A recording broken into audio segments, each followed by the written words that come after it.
How's it going, everybody? Welcome back to the channel. My name is Ace and today we are checking out INXS Suicide Blonde. So this one was pretty highly requested by almost everybody in the previous reaction, and this is at the same concert in Wembley Stadium in 1991. I was kind of curious if there was like a term for Suicide Blonde or, if it meant anything. And looking it up, there actually is a term. It's Platinum Blonde, which is just like really, really light blonde. Almost to the point where it's like silvery almost. And then right next to it, because it's part of the same sentence, it's also the name of a song by Australian rock band INXS. The term Suicide Blonde was used by Kylie Minogue to describe her look in the 1989 film The Delinquents. And if I read correctly, Kylie and Michael Hutchence were dating at the time. And while they were writing this song, they took inspiration from that term, and that's where it came from. So I got a little information before the song started, so I'm excited to see how this performance goes. It was pretty highly praised, so I'm ready to check this one out. I said we go ahead and get started. Don't forget to like and subscribe. And without further ado, INXS Suicide Blonde. Here we go. It's a song about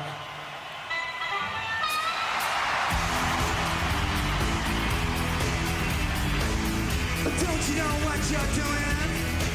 You got a dead wish. Everybody's jumping, man. You could just see the whole audience moving. Oh, that's cool.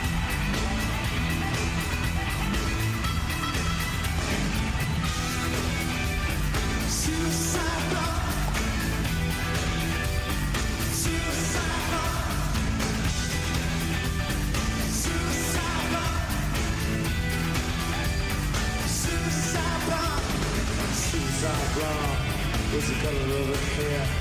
Like she's a stretching from you fair. She wouldn't finish far down. Wow, babe, I think I lost a plan. You wanna make a suicide bomb? Love the decision, suicide bomb. You wanna make a suicide bomb? Love the decision, suicide bomb. She's screaming to the beat, the clothes stay on. I'm out of the way, but you can't see a thing. Such a squeeze, a mad sad moment. Glory to you, glory to you. Give it up. Ooh, give it up. Ooh.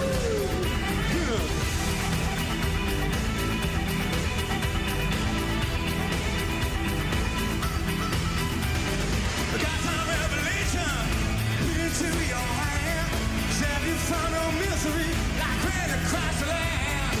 Don't you see the color of perception turning your world around again?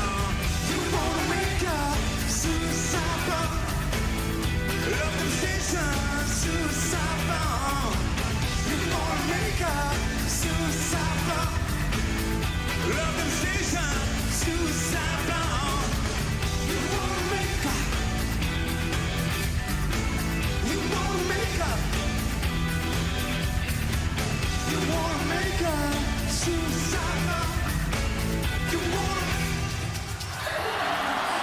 Everybody just like knew what song they were playing right when the harmonica started, just a couple of notes, and everybody just started like exploding in excitement. Like they just knew what was happening, and they were like almost synchronized while they were jumping. Like they zoomed out and you could just see like the whole crowd moving. It was such a cool shot. Like that's great. And I believe it's Andrew Ferris who's doing the harmonica and the guitar playing. That's really cool that he's able to do both of them at the same time. Like I don't see a lot of people doing that. Like I know some people can, but it's really cool seeing like somebody play multiple instruments at the same time and doing it very well. And for a second I thought there was like no bass guitar in the song, because like they showed everybody else pretty frequently, but they didn't show Gary at all, which I thought was kind of interesting, except for like maybe one, maybe two shots. And I was like, there's three guitarists and no bass, so that's really interesting. But we did get to see him in one or two frames, so I'm glad that they at least showed that. And yeah, the energy that they're bringing from this song is just great. Like Again, I only have like a couple of INXS songs to compare to, and every song so far just has like a different like energy level, and I think that's great. That shows they have great range, great versatility. And the guitar playing here, like the melody that they're playing, it kind of reminds me a little bit of Dire Straits' Calling Elvis. Like it has like a very similar like energy level to it with and a similar sound.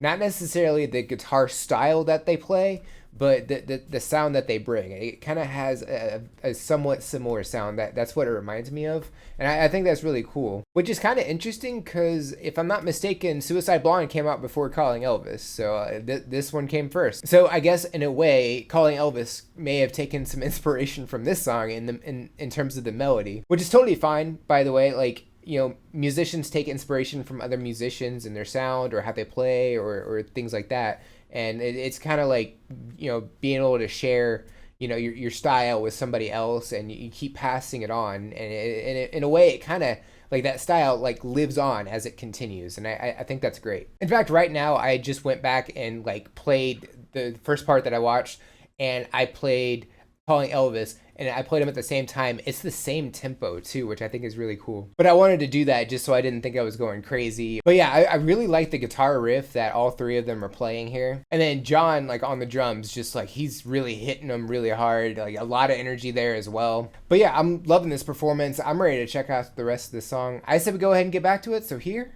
we go.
All the cheering, man.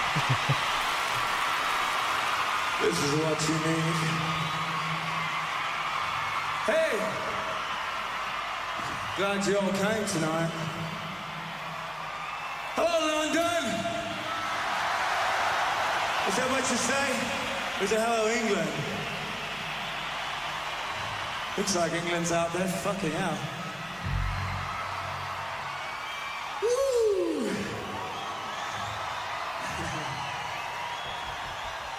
Let's go.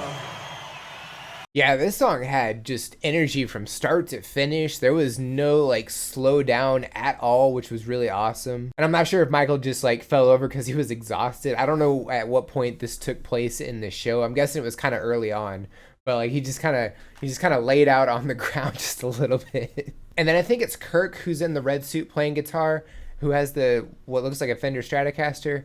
Like he was standing over Michael. I thought he was gonna like teabag him or something. I don't know. Like it was a very interesting like setup that they had going right there. But yeah, it looked like they had a blast playing this song. And at the end, we got to hear Michael talk, which was really cool because I haven't really had a chance to hear that yet. But yeah, I definitely like this performance. I can see why everybody was suggesting it. And yeah, I definitely would not mind checking out more from INXS. If y'all have any suggestions or anything I should know about, definitely drop those in the comments below. Would love to check those out. Don't forget to like and subscribe. It's cool. It's free. It tells me I'm doing the right thing, going in the right direction, all those good things. Don't forget to check out the description of the video as well. There's a lot of cool things in there. All my socials are in there. You can go over there and say hi. Yellow. The release schedule I always drop on the socials a couple days early, so if you would like a sneak peek as to what's coming out the following week, that's the best way to do that. If you're interested in supporting the channel and getting a priority request in, you can check out the Buy Me a Coffee link. Each request is only $5 and it helps me out a bunch. The link to the video we reacted to was also in there. And if you made it to the end of the video, comment hashtag Michael Hutchins. I think that's it for this reaction. Check you out in the next one. Bye guys.